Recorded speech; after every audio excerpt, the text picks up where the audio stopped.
And we get to another famous passage across the page. And the famous Neti.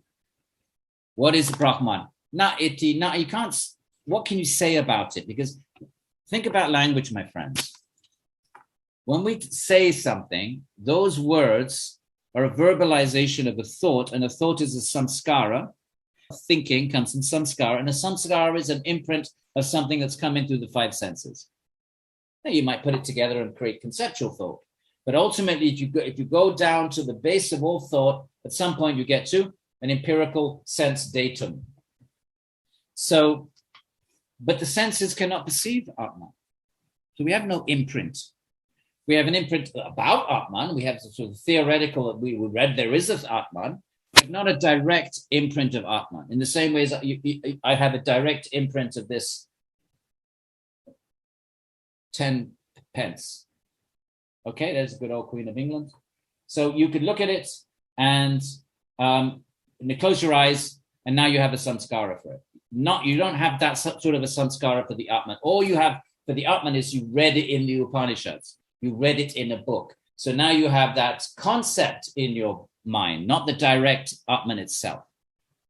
And same with Bhagavan, right? If you're a bhakta, you have Bhagavan in the mind. What is it? It's a description that you read in the text.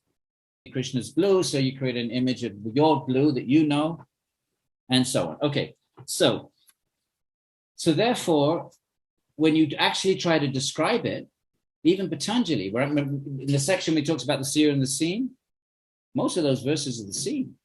When he comes to the seer, he just says, Shuddho api, it's pure.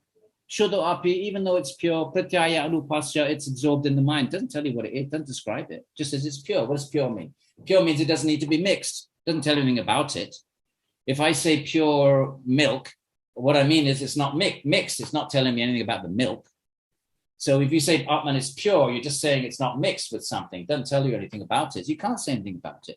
But you can say Sat, it is. In fact, there's even a beautiful Upanishadic verse where it says, what can we say about it other than it is? Hopefully we'll run into that. Okay? But one thing you can do is say what it's not. And that's verse number, top of page 28, third line.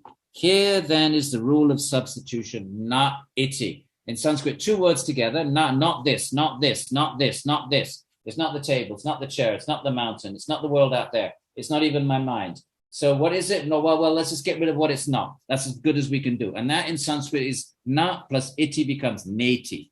Because in Sanskrit, the words merge, the vowels coalesce, and instead of na iti, you get neti. So neti, not this. So that's very famous for those who study Vedanta. This then is the rule of substitution. Neti. For there is nothing beyond this na-iti. At least there's nothing that we can know with our minds. And this is the real behind the real.